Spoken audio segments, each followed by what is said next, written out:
بسم الله الرحمن الرحيم لا حول ولا قوة إلا بالله العلي العظيم الحمد لله رب العالمين وصلى الله على سيدنا ونبينا أبي القاسم المصطفى محمد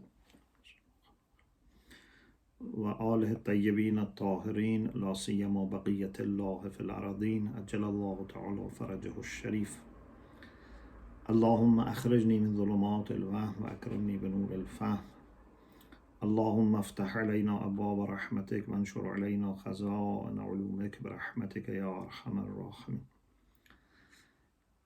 Alhamdulillah, we have tawfiq to start a new series on Islamic philosophy based on Ayatummah Mutahhari's lectures at the University of Tehran in the Faculty of Theology. He had different courses over there, and one of the subjects that he used to teach for several years was based on al-Manzumah by Hakim Sabzewari.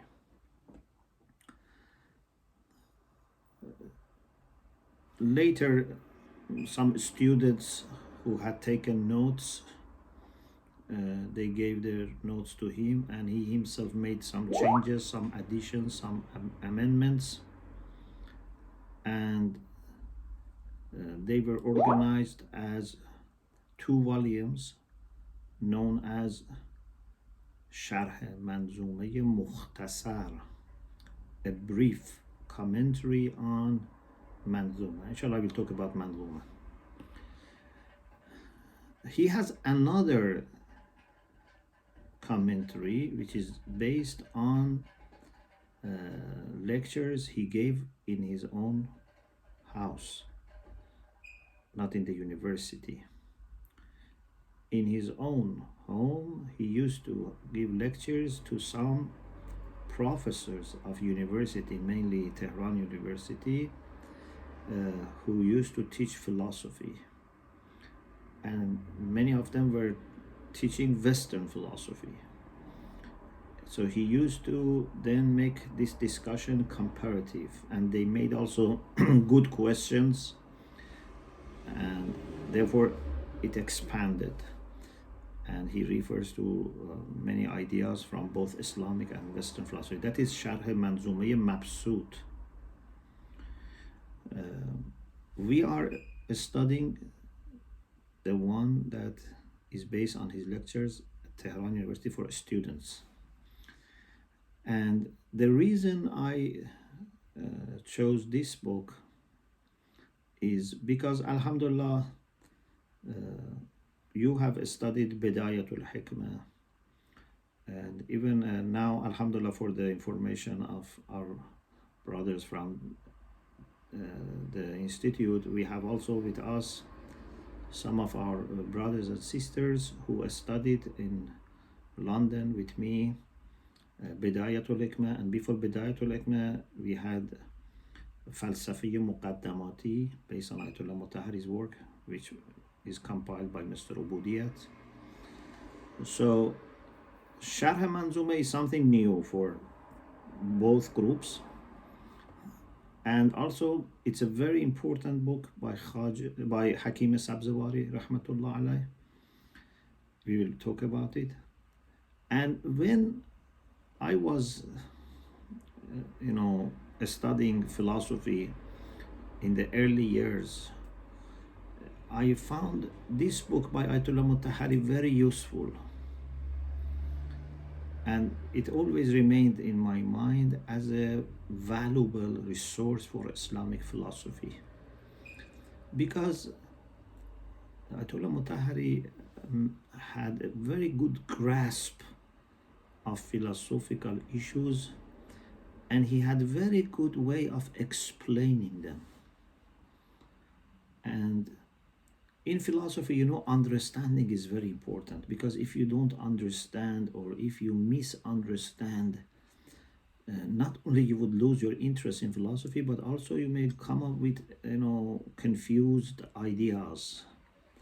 So understanding is very important. Therefore, it's very good to see the same topic in different books by different philosophers, how they explained it. For example, Ayatummah Mutahhari himself, in his autobiography, he says that he had studied philosophy, but when he met a special teacher on philosophy, the way he explained Qaidi al-Wahid, made lots of sense for him. Some people, before meeting Allama Tabatabai, some people before meeting Imam Khomeini, the way they experienced philosophy was different. So it's very good to see how different teachers, different philosophers explain these topics. So instead of just reviewing what we studied before, which you can do by yourself, and alhamdulillah the lectures are available online. The introduction to philosophy based on Ayatummah Mutahhari Ashnai ba Ulum Islami is online. Falsafa Muqaddamati is online. Bid'atul Hikmah is online. So instead of just repeating that, we said let us study another book which is bringing new ideas, but also a good explanation for the ideas that you are already familiar. And inshallah, maybe in future, then we can study Manzumah itself. Right now, our study would be limited to Ayatullah Mutahhari's book, because he didn't teach all parts of Manzumah. Inshallah, we'll talk about what parts Manzumah has. But about Manzumah, the author is well-known philosopher, a scholar, even poet, Mulla Hadi Sabzewari, or sometimes they call Hakim Sabzewari. He was born in 1212 Islamic calendar, lunar calendar, and died in 1289. So about 150 years ago or so, he passed away. He was living in the time of Qajar dynasty, and some people have considered him as the greatest philosopher in the 13th century, Islamic century. He is mainly teaching philosophy according to Mulla Sadra, according to Hikmat Muta'aliyah. One of the current teachers of philosophy, especially in Tehran universities, who has also Hawzawi background, used to say that Manzumah is like the oil which is extracted from asfar. If you imagine asfar as almond, as a nut, as an almond, and you extract oil of almond, that is Manzumah. So it's a very good way of understanding the main teachings of Mulla Sadra. So it would be great help for people who want to study asfar later. He also was interested in the ideas of Mullah Abdul Razzaq al-Lahiji.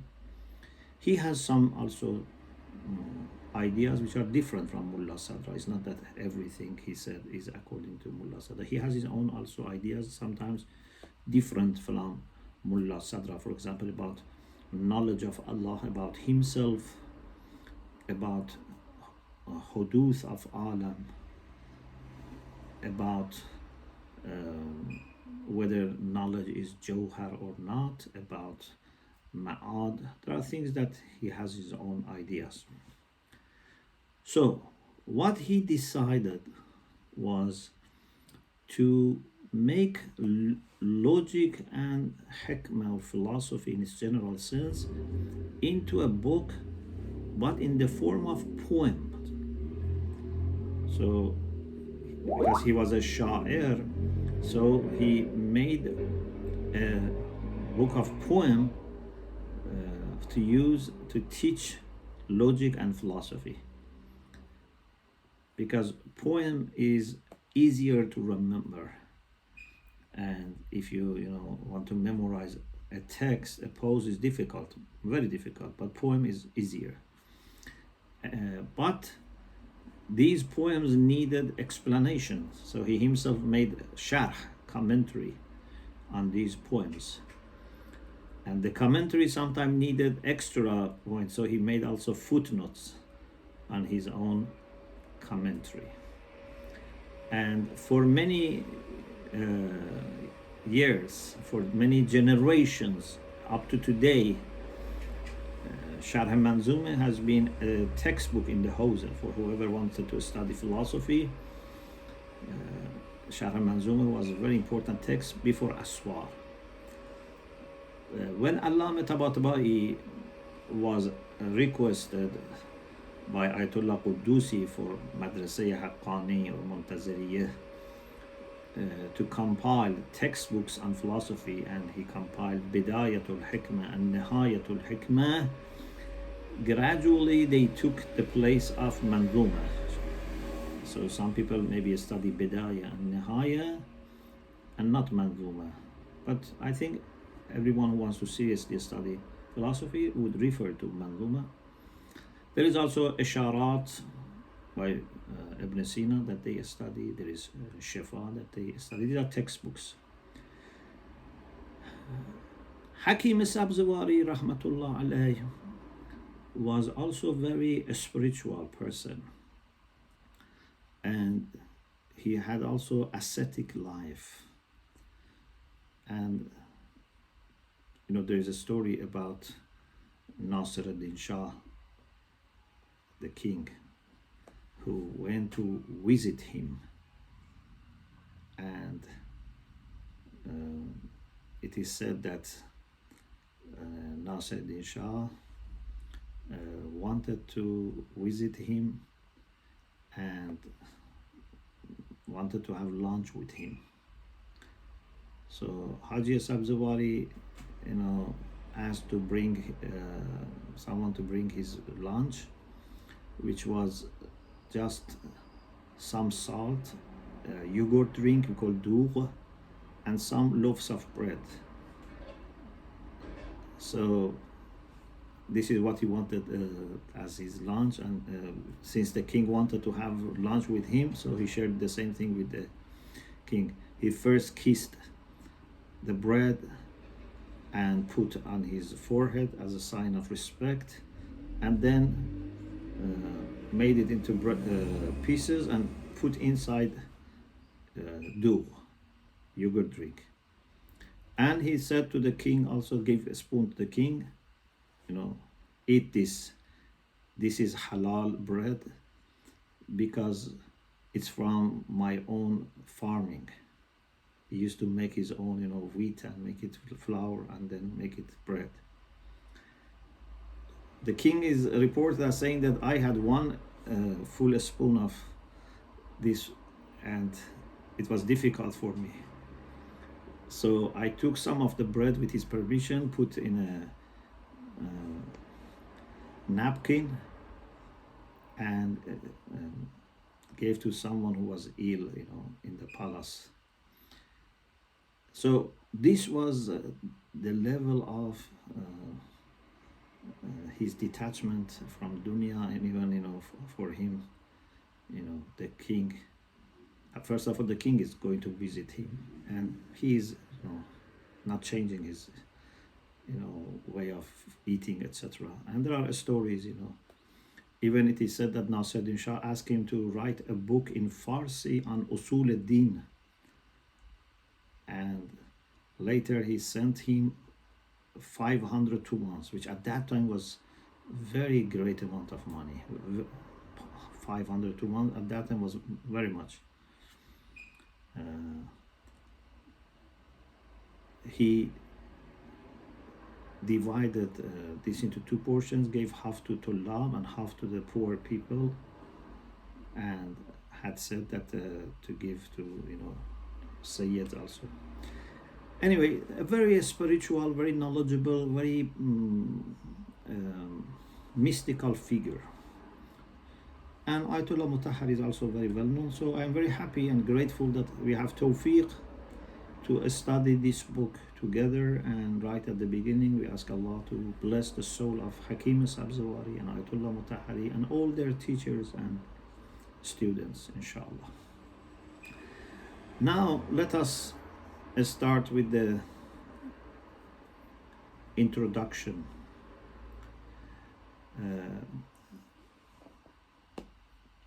Manzumah, I think you may find, you know, parts of it, you know, on internet. But we are the one that we are using, Sharh al-Manzumah Mutahhari, is not translated. You can use some website for having access to the Farsi version, but also the original Manzumah, maybe you find it in English as well. So, Bismillah ar-Rahman ar-Rahim. Khaja says, Ya wahib al-aql lakal mahamidu. Mahamidu, they pronounce it Mahamidu for, you know, point. Ila janabika intahal maqasidu. This is the khutbah, this is the sermon at the beginning of this book, but he relates it to philosophy, to hikmah. So he has to thank Allah subhanahu wa ta'ala, but he does it in this way. First of all, he wants to address Allah. He says, Ya wahib al-aql. Oh, the one who has gifted aql. It shows aql is so important that among all his blessings and bounties, Khaja says, this is the place to emphasize on aql. I put for you the link for the Farsi version that I found maybe better than some other places, but you can, there's a PDF version, but the PDF version unfortunately has a, you know, watermark, a big watermark, the one that I found. If someone finds good PDF, you know, you can share here. So, Ya wahib al-aql. Hikmah is all about using aql properly. Hikmah is not just to know philosophy. Knowing philosophy as a discipline is good, but it's not going to benefit us that much if we don't use it and develop hikmah, which is practical. Hikmah is not just theoretical. Ya wahib al-aql lakal mahamidu. Mahamid is the plural form for mahmada, means praise. Masdar mimi for hamd. Not only one hamd, mahamid, plural. Our praises are for you. Laka. It brings laka also forward, means only for you. Or as emphasis, because taqdeem can be for ta'keed or can be for hasr. Ila janabika intahal maqasid. Maqasid is plural for maqsad. Maqsad means purpose, destination. So towards you all the purposes, all the journeys end. So Allah in philosophy is discussed as our mabda, origin, but also as our destination. Inna lillah wa inna ilayhi raji'un. We come from Allah, we belong to Him, and we return to Him. Quran very much talks about our return towards Allah subhanahu wa ta'ala. Not only us as human beings, every creature returns. إلى ربك منتهاها إليه المصير إن إلى ربك الرجعى. So we all return to Allah subhanahu wa ta'ala. This is why many philosophers like Ibn Sina, Mulla Sadra, they have book al-Mabda' wal-Ma'ad. They talk about Mabda', which is origin Allah, Ma'ad, resurrection, return. But in Ma'ad we return to God. Not only we return, back to answer. It means we are returning to Allah subhanahu wa ta'ala. So this is the first bait, the first couplet. Then he says, يَا مَنْ هُوَ اخْتَفَى لِفَرْطِ نُورِهِ الظَّاهِرُ الْبَاطِنُ فِي ظُهُورِهِ. This is the way a philosopher, a Hakim, is talking to Allah and praising Allah. Oh, the one who is hidden because of excess of his light. Not because he is na'udhu billah without light, not because he is dark that we cannot see him. Sometimes something has no light, we cannot see, we cannot find it. For example, if there is not a night and everything is dark, we cannot find certain objects. But Allah is hidden because of excess of His light. لِفَرْطِ نُورِهِ الظَّاهِرُ الْبَاطِنُ فِي ظُهُورِهِ. He is Zahir, but because of His maximum zuhur, He has become Batin. He is apparent and also hidden. وَالْأَوَّلُ وَالْآخِرُ وَالظَّاهِرُ وَالْبَاطِنُ. Not just Zahir, not just Batin. He is Zahir and Batin. And for the same reason that he is Zahir, he is Batin. Ayatummah Mutahhari has very good point here. Here it's put as footnote. Very good point. He says, we have two types of existence. Similarly, we have two types of zuhur, appearance or clarity. We have existence of things for themselves. We have existence for us. Wujud al-Zihni, mental existence. You remember we have discussion about Wujud al-Zihni. So when things are present for us in the form of mental images, this is Wujud al-Zihni. Has no effect. Fire, water, anything which is in our mind, it doesn't have the effects of external fire or water, etc. But it's the same mahiyya, of course, bil haml al-awwali. So we have two types of wujud. We have also two types of zuhur. Zuhur al-ashya or mawjudat fi anfusaha, or zuhur al-mawjudat for us. So these are two different types of zuhur. Sometimes something is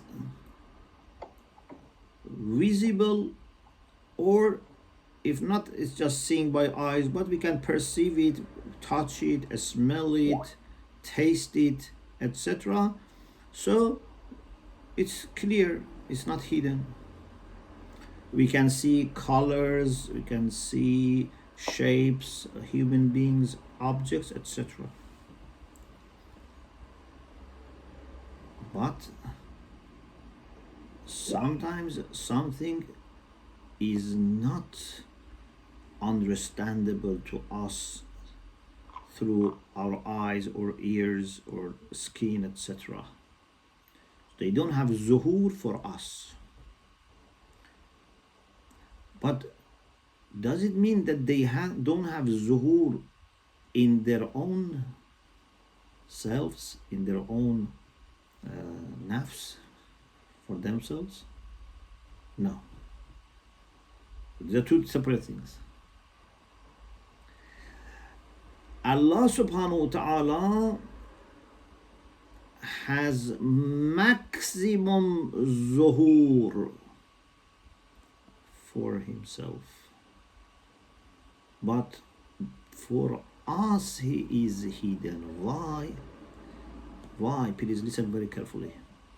Why he has maximum zuhur, but for us he is hidden? Because our perception, our senses can only understand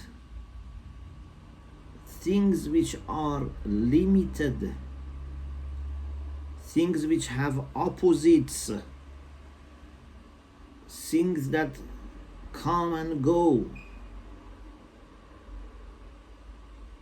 For example, something is white, something is yellow, something is red. So we have the different variety of colors, so we can notice them.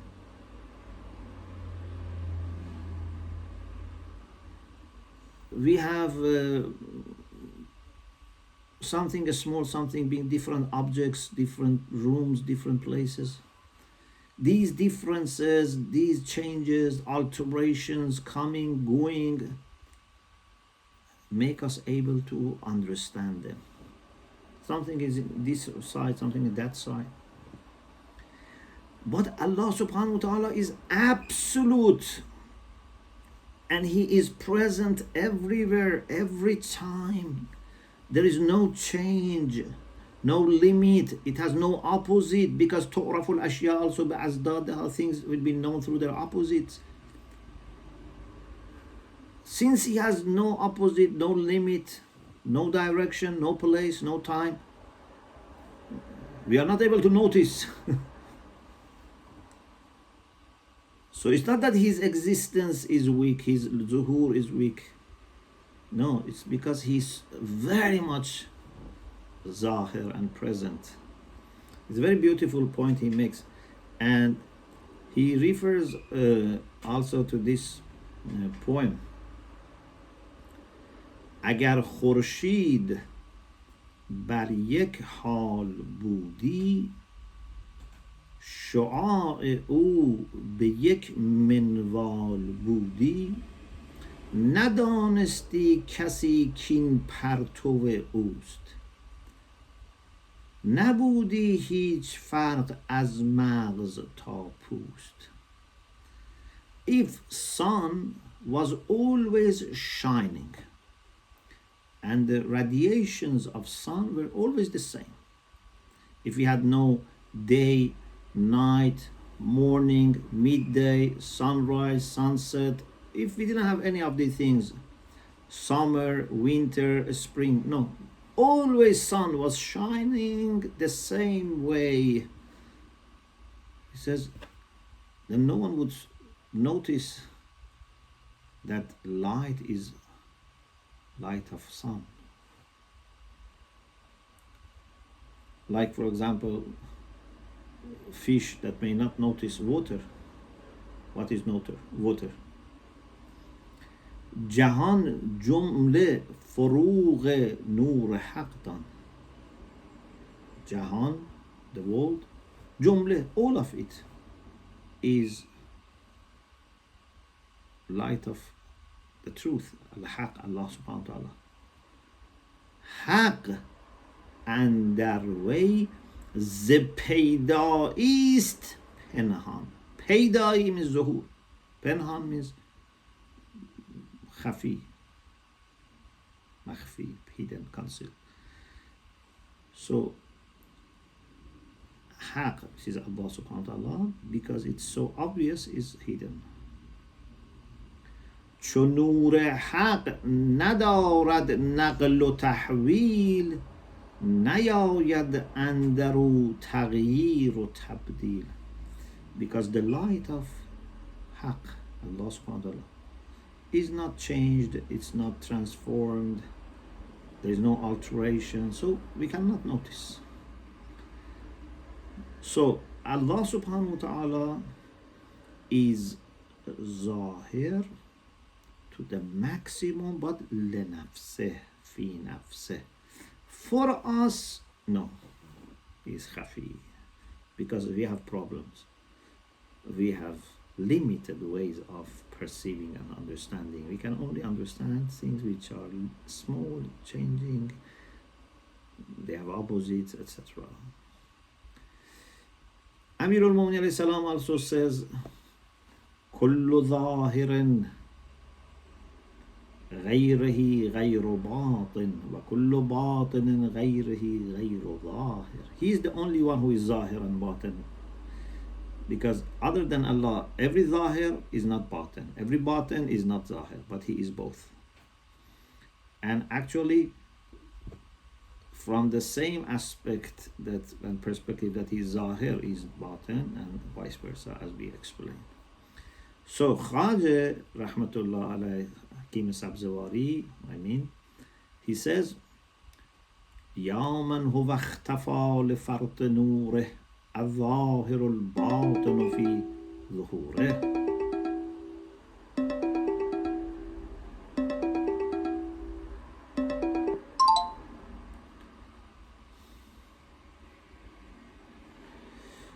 Then he says, ثم على النبي حاض الأمة وآله الغر صلاة جمة. After hamd is salawat and salutations to the Prophet and Ahlul Bayt. So he says, then ala nabi, upon the Prophet, who is hadil ummah, the guide of the ummah, and upon his household, alihi al-ghur. Ghur is the plural for agar. Agar means something which is shining, which is very bright. Wa ala nabi, and his household, salatun jamma. Jamma means abundant. So abundance of salawat, salutations be upon the Prophet and his household. Wa ba'd. Now after hamdan, salawat. Wa ba'd.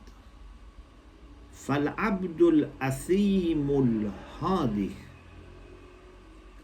لا زال مهديا إلى الرشاد يقولها مقرأ كتابيه منظومتي لسقم جهل شافية.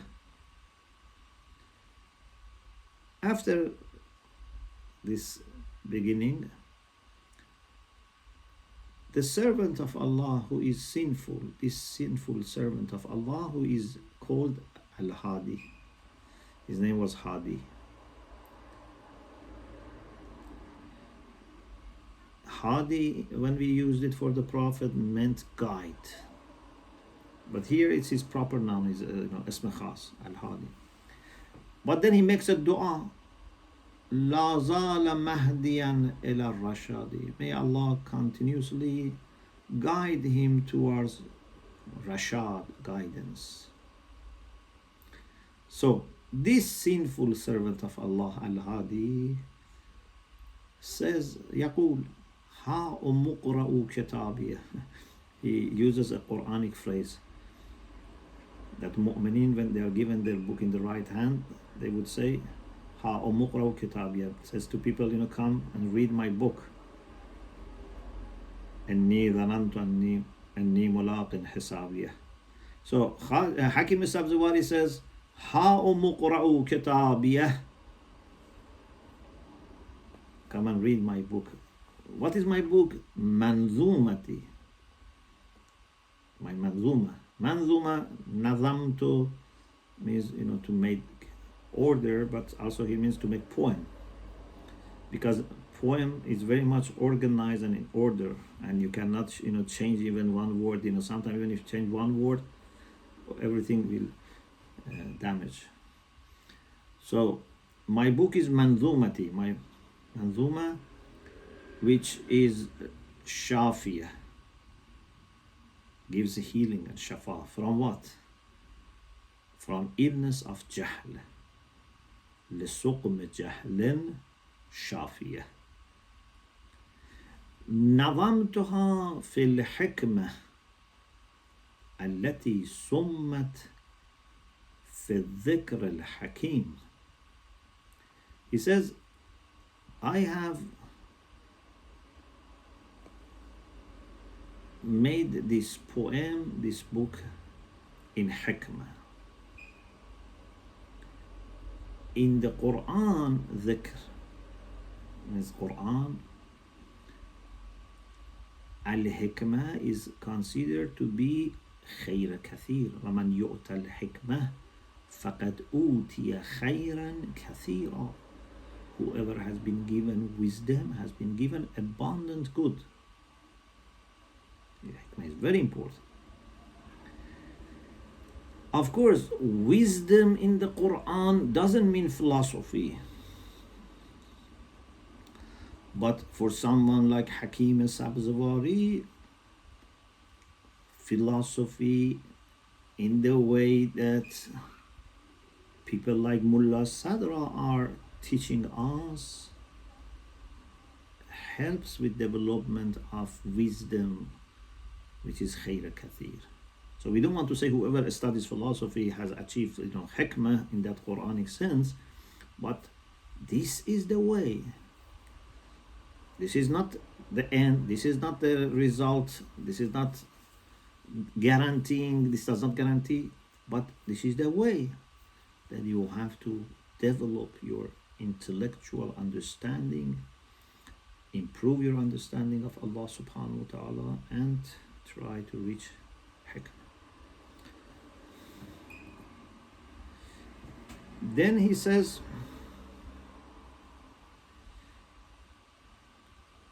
I called it Ghurar al-Fara'id.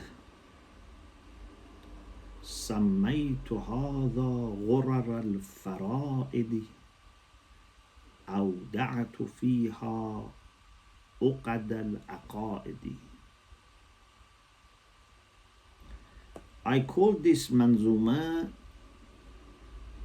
although we call it Manzumah, it has become very famous, but the actual name is Ghurar al-Fara'id. He says, I gave this name, I called it Ghurar al-Fara'id.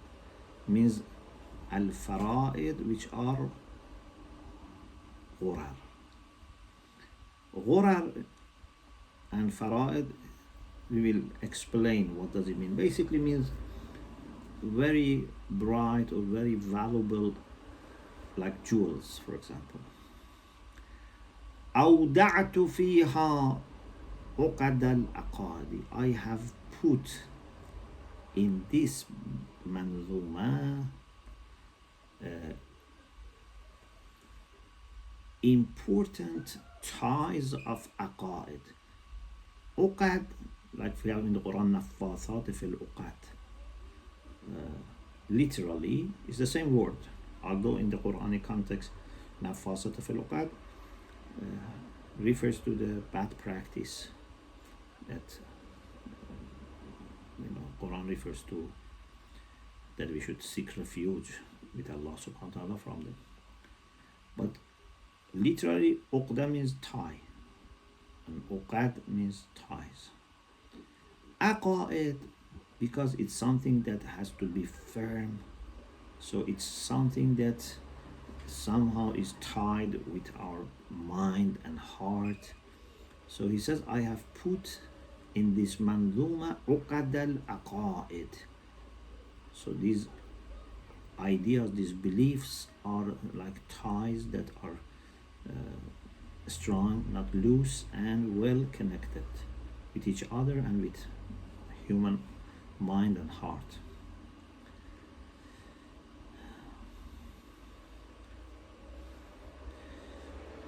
According to the order that Hakim Sabzewari has chosen, the first part of the book is about mantiq or logic, which he called it al-la'al al-muntazimah, pearls which are put into order. And the part about hikmah is Ghurar al-fara'id. So if someone wants to study the part on logic, they should know that it's called al-la'al al-muntazimah. And the part about philosophy is Ghurar al-fara'id. Then after this introduction, hamd, salawat, and saying that he has put together this book in the form of poems, etc. He says, فَهَا أَنَا الْخَائِضُ فِي الْمَقْصُودِ بِعَوْنَ رَبِّي وَاجِبِ الْوُجُودِ. Now I go into the maqsood, into what we want to achieve, what is our purpose, means into the main discussion. Khada yakhudu means to dive into something, to immerse. So I am diving into maqsood, but bi'awn Rabbi, with the help of my Lord, who is wajibul wujud. So the philosopher, he uses the terminology of philosophy, and this is called bara'at istihlal, that even in the beginning, in hamd and thana and salawat, etc., you refer to the content of the book. Azimmatul umur turran biyadih wal kullu mustamiddatun min madadih. Azimma is the plural for zimam, leads. Azimma is leads. Leads of affairs are all in his hand, and everyone is seeking his help. Mustamiddatun min madadih. Everyone is asking for his help. We should not forget this. Just to remember this point, this is very helpful. And if in all our life we seek Allah for help and know that everything lies in his hand. Azimmatul umur turran biyadih wal kullu mustamiddatun min madadih. Inna kitabana ala maqasida wa kullu maqsadin ala fara'id. Our book is divided into several sections. Each section is called maqsad. Al-maqsad al-awwal, al-maqsad al-thani, al-maqsad al-thalis. Inshallah, we will talk about the content for each. Then, when each section has subsection, it's called farida. So, al-maqsad al-awwal, مثلا, al-faridatu al-ula. Al-maqsad al-awwal, al-faridatu al-thaniya. Then again, al-maqsad al-thani, al-faridatu al-ula, al-faridatu al-thaniya, هكذا. So, the general sections are called maqsad. In each section, the subsection is called farida.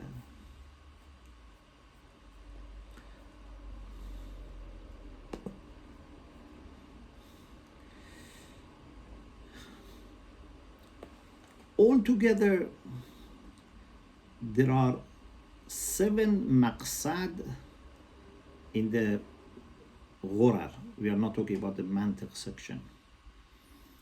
In Ghurar al-Fara'id, which is about philosophy, there are 7 maqsad.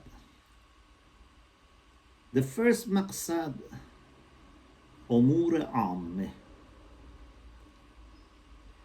is very general things, general, concepts and discussions which are applicable to different types of beings.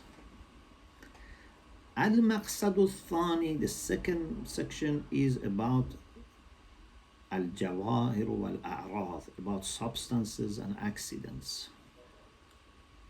The third section is about al-Ilahiyat bil-Ma'na al-Akhas, means Ilahiyat in its narrower sense. You must know that if we translate Ilahiyat as theology, it's not very accurate, although maybe we sometimes use it, but you have to know that theology, in the way it is understood in the modern English, can refer to things other than what we call Ilahiyat. For example, in Christianity, theology can include akhlaq also, although we normally don't bring akhlaq in under Ilahiyat. So Ilahiyat sometimes is used bil ma'na al-a'am, which includes all philosophy, but sometimes we mean Ilahiyat bil ma'na al-akhas, which is about wajibul wujud only. So al-maqsad al-thalith is al-ilahiyat bil ma'na al-akhas, like the 12th section of Bidayatul Hikmah, or the last section of Nihaya, which is about wajibul wujud. This fourth section is about tabi'iyat, physics. The fifth is about nubuwwat wa manamat. Nubuwwat wa manamat, about prophecies and dreams and this kind of things. The sixth section is ma'ad, resurrection. The seventh is akhlaq, ethics. So these are 7 major parts of Manzumah Hakim Sabzewari about philosophy. Although, as you see, this is not one discipline, because in the past, philosophy used to be a mother science which embraced, different disciplines. Then each of these has subsections which are called farida.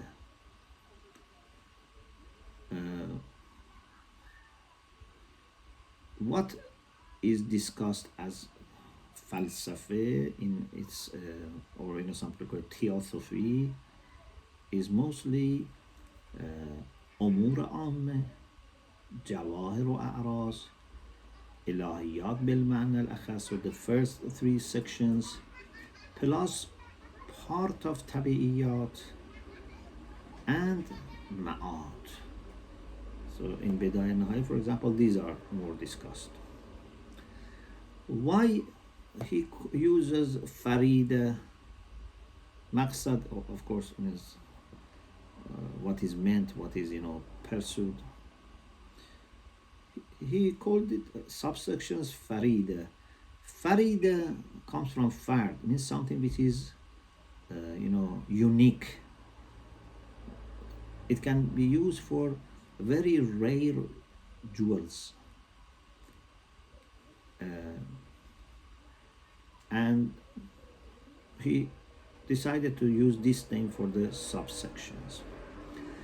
Okay, after this he says فالمقصد الأول فيما هو عام.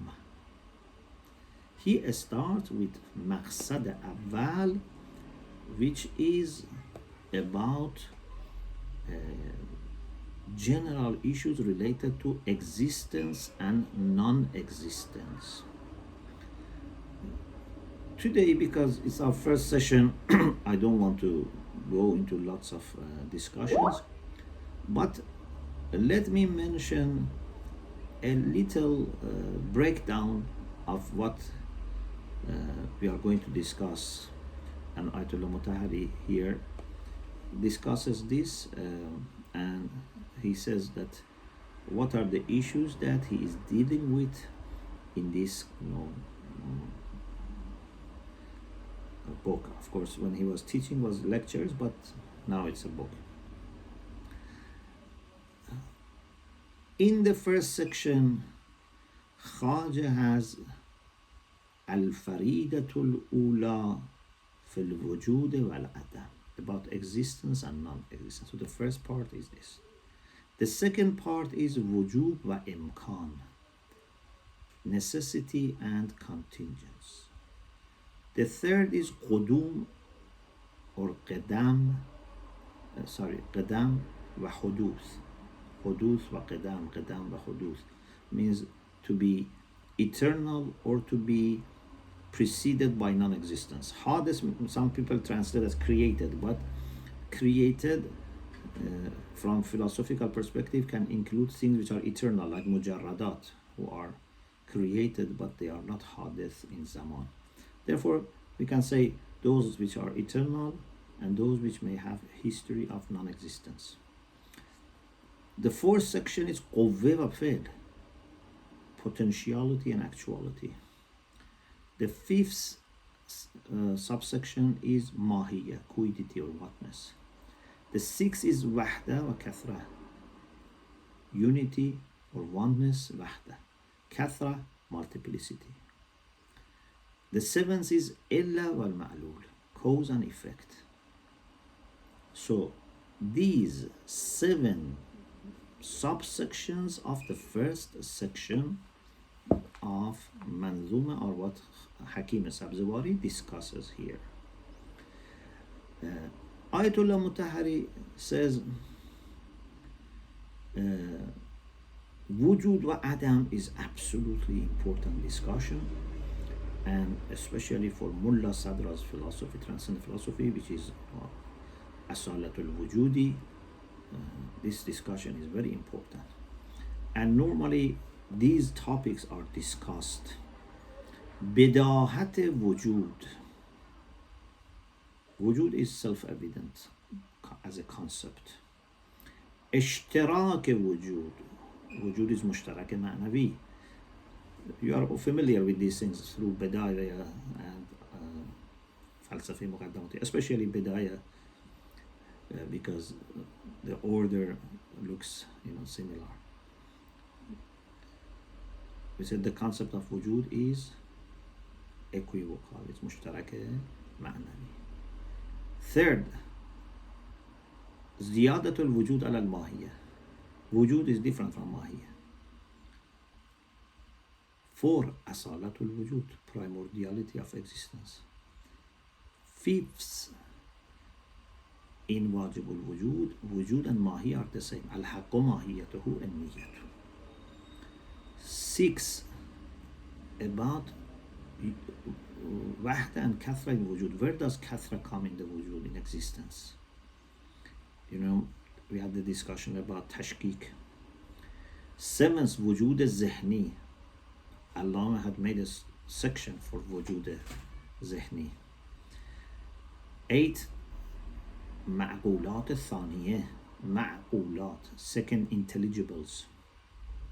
9, wujud is divided into mutlaq and muqayyad, absolute and non-absolute. 10, some of the negational rulings about wujud. 11, what is the reason for multiplicity and diversity in wujud. 12, about denial of ideas of those people who said subut is different from wujud. Some people thought some things have subut but not wujud, like, for example, khaliqiyya, for example, alamiyya, this type of thing. Number 13, about the fact that لا ميزة في الأعدام من حيث العدم. There is no distinction among أعدام. Non-existence is non-existence. Adam is Adam. If you want to distinguish, you have to say Adamu Zayd different from Adamu Amr. Adamu Sawa different from Adamul Bayad. But Adam without anything else has no distinction. 14. امتناع إعادة المعدوم. If something ceases to exist, you cannot bring it back. If you bring it back, it's not the same thing. So it's not bringing back, it's creating a new thing. 15th, about ma'dum mutlaq. There's a question here. If ma'dum mutlaq cannot be existing and cannot be talked about it, then what does it mean? Say al-ma'dum al-mutlaq la yukhbaru an, which we said in Hamla Awwali, Hamla Shaya, different. Number 16, manat as-sidq dar qadaya. Why some propositions are true, some are false. 17, about the fact that Ja'al belongs to existence. What is cause giving? The cause is giving. What is giving? Existence.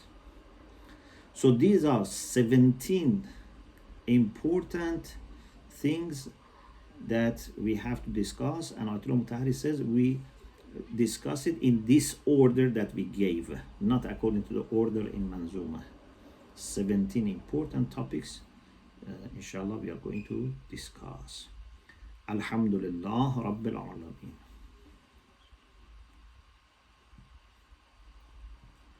For today, this much is, I think, enough. If you have questions, ideas, comments,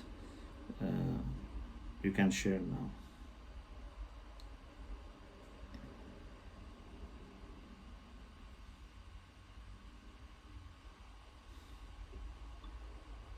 Sorry, Prophet, we don't have your picture now. And, you know, maybe I don't know where is the problem. No one has, or only you don't have? No, we can see you. I can see you, Sheikh. You can see me. Okay. Salam alaikum. Sheikh, I'm sorry, I have a question. May I proceed? Yes, please. All right. Whilst you were talking about Sheikh Mutahhari's footnote, and you were quoting him, you talked about two different types of zuhur. But unfortunately, the voice was, very noisy, and I couldn't totally get it. So could you please repeat it? Sure. Ayatollah Mutahhari says, in the same way or similar way that we have wujud zihni and wujud khariji. And these are two different things. Mental existence is for us, but it doesn't have impact. Wujud khariji is for itself, but maybe it's known to us, maybe it's not known to us. So he says zuhur is sometimes zuhur fi nafseh, sometimes zuhur liqayreh. Zuhur liqayreh means how something is known to us. This is different from how something is zahir in itself and for itself. We shouldn't make, these two things the same. We shouldn't get them confused, yeah. Yeah. So, something which is known to us, is clear for us, actually has to be very weak, very limited, changeable, has to have opposites. For example, if sometimes it is cold, sometimes it's hot, different temperature, different degrees, we notice. But if temperature was always the same, even one percentage of a degree was not changing, you're not noticing it. Or light, when we have different degrees of light, from the time that Fajr starts until sun sets, and then in the night we have different level of light, therefore we notice it. But if light was always present and the same intensity, we are not able to notice. So Allah subhanahu wa ta'ala for us is not zahir because he is not limited, he is not changing, he is not giving his place to something else. He has no opposite like cold and hot, for example, white and black. So he is everywhere, he is unlimited, unchangeable, and exactly because of these strong points we cannot find him obvious and clear. We need to look for him. So اختفى لفرط نوره. So All right.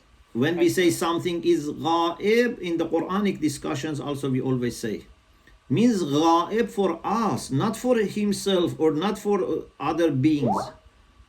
For example, for angels, Allah is not ghaib. For awliyaullah, Allah is not ghaib. For us, people of dunya, yes, we say yu'minuna bil ghaib.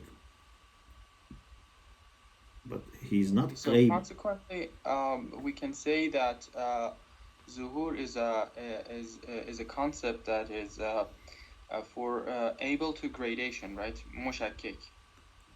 Yeah, but also you have to distinguish between zuhur for themselves and zuhur for an knower, for an observer. When we say zuhur for an observer, then depends on the observer as well. For example, maybe this example is very helpful. Suppose some animals, they don't have ability to recognize colors. Okay? They're you mean they are color blind? Yeah. Okay. They only see black and white.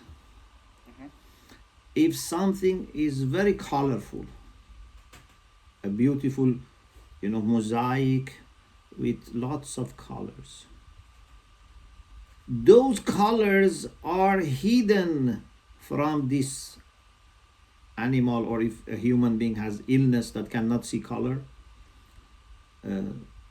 they cannot see those colors. So is this because those colors don't exist, or because those colors are not important and it's just to be black and white is better? No, this person or this observer cannot understand colors. It's because of the limitation of our senses. Yes. Okay. Thank you very much. Thank You're you welcome. for your time. You're welcome. Is there any other question? Okay, inshallah, our next session would be, we have 2 sessions every Tuesday and Wednesday. So inshallah, we meet again, inshallah, next Tuesday and Wednesday. It's according to Iran's time, 5 p.m., always 5 p.m. But here, because summer time has not yet changed, so it would be different. التماس دعا.